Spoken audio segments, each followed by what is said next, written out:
Welcome everybody. I'm Official Lens. I've been live trading on YouTube for over 5 years, so you're welcome to join me on the New York live streams every morning. So today I'm going to be breaking down to you what were the confirmations that told me, hey, this is the A+ setup. This is going to be selling off. What did the price action look like so that you can implement this into your own trading and catch these moves? Alrighty. This is a $1,300 day that we had a couple days ago. You're going to see I'm copy trading 4 accounts. The profit here is $333.50. Now, this was an interesting day because we started in the red. I did lose my first trade. So you're going to see that I have a line here for a break even on the day, and I end up holding this trade to over 100 points. So I'm going to break this down, and then after this, at the end, I will play live footage so you guys can check out the trade live. All right, here we go. Clear off our chart. You're going to see I have these levels here, but let's just go ahead and clear off those levels. And I want to go to a higher time frame, right? If I go to a higher time frame on the hourly, if we look to the left, you're going to see that price was already falling down, right? Price was falling down, and real simple, we came down to this support, right? When we come down to the support, we have to make a decision. Are we going to continue flushing, right? And if we continue flushing, it's a high probability we have to pull back some because we just had this big amount of volume pull down. If you learned from me in the trading lab, I always tell you that when we go on a long road trip, you got to stop for gas, right? So when we see all this volume come into the market, at some point, we got to have a little pullback before that continuation, okay? Now, when we look to the left, we can see these lows in here. Price typically targets lows. We'll check that out later. Now, that's just something, just general price action information that I want you to take a look at, okay? So now when we come here,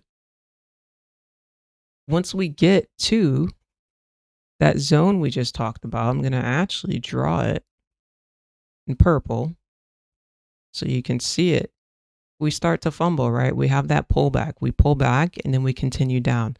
So what I want to point out to you is when we're on a downtrend and we have a pullback, we go down, we pull back, we go down, we pull back, we go down. That's essentially just creating bear flags, right? Those pullbacks are bear flags. So now I want you to look at this in a different way. We're created a bear flag, and then we have that continuation. Okay, bear flags are for bearish continuations. Okay, also when we create a bear flag, what do we have here? We created this support, right? The bear flag always sits on a support. Okay, now we have a closure outside of support. This is a really, really important candle here. I'm going to highlight it for you. Okay, see how this, we fumble, we pull back, and then we close below that the support that we just build off of. That's a really, really important closure, like I said. So I want you to keep your eye on that candle. For me, this candle was extremely important, and my entry was at the break of this low. Right, stop loss above here. And I already had this on a higher time frame. That's why this was my TP. But yeah, I had this tagged out in a higher time frame, so that's what I would target. One thing about me is you'll notice when you watch me on stream is I trust my levels 1,000%. My levels are extremely accurate. If you've been watching me the last couple of years every day, you know how accurate my levels are. I mean, just to show you right here, when we did have that pullback retest, where do we go to? My level, right? I had that level there the whole time. So that's just from a 15-minute perspective. What I want to do now is break it down on the 5-minute. And I want you to be able to see this bear flag a little bit better. Real simple. We do close outside of this range on the 5-minute here, but that next candle never breaks that low.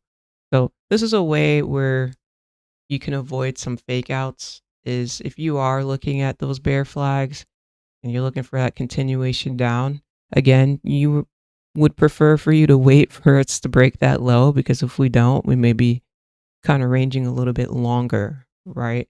So that's something to write down in your notes. Then we actually close and then we go. Okay. And you're going to notice price mimics itself, right? We have this mini liquidity grab, meaning we took out the previous high, right? This wick takes out the previous high. We close outside of the structure again, but we don't break the low. And then what happens here? We have another little mini liquidity grab.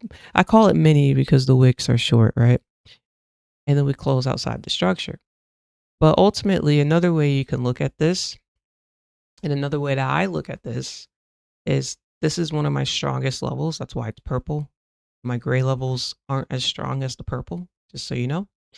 So this is one of my strong levels. So the fact that we closed inside of this level, it's like a ringing bell for me, right? An alarm's going off in my mind. I'm like, okay, we could be preparing for momentum to shift to the downside here, right?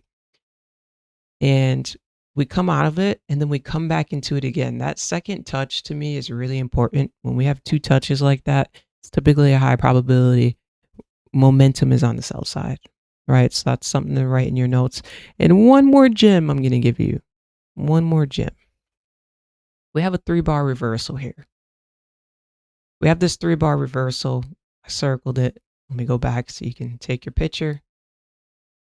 When we have 3-bar reversals, I typically like to look at the neckline. It would be right here. And I look to see if price is pulling away from it or not, right? So as we play this out, it takes a little bit, but you're going to see that price starts to reject.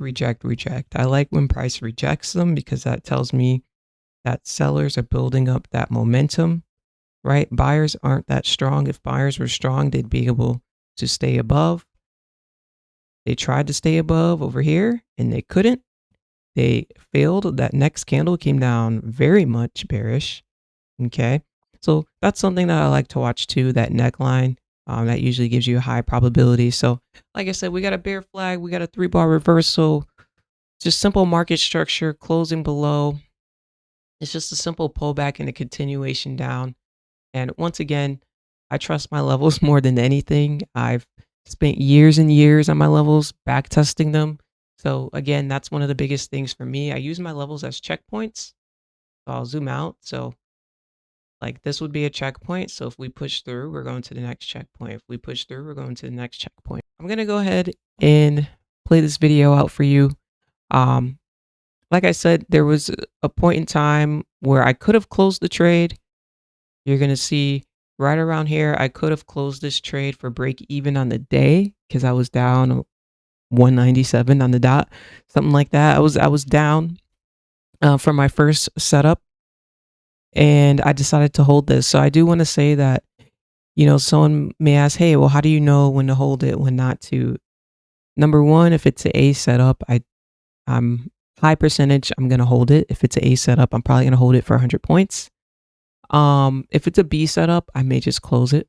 Okay, so one big factor in my holding trades, whether I hold them or not, is it an A setup? If it's an A setup, you guys see me all the time, I'll hold it. Like I'll be up 40 points, it'll retest my entry, then it'll drop 150 points, right? So again, if it's an A setup, I'm cool with it. However, I will say, if you are in drawdown or if you're trying to recover your account, always go for break even. If you hit, okay, break even on the day, close the trade. Amazing, great job, congrats, right? But if you're not struggling, if you're doing well, you green on the week, having a good trading week, nothing wrong with holding them, right? So it is situational. So I want you to keep that in mind. Back in the 590s, like I said, I wanted to see a resistance in the 600s to see that flush continuation. Still at the Great Wall of China, chat. How many people you see holding for 100-point trades at the Great Wall?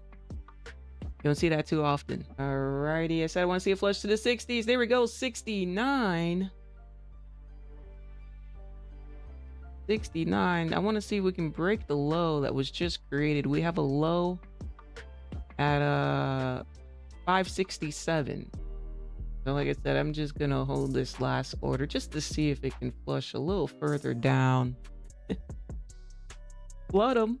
Let's just trail this hoe. We just in this for fun. I'm just here for ha-has, chat. I'm here for ha-has. Can we get 300 out of this? I'm trailing.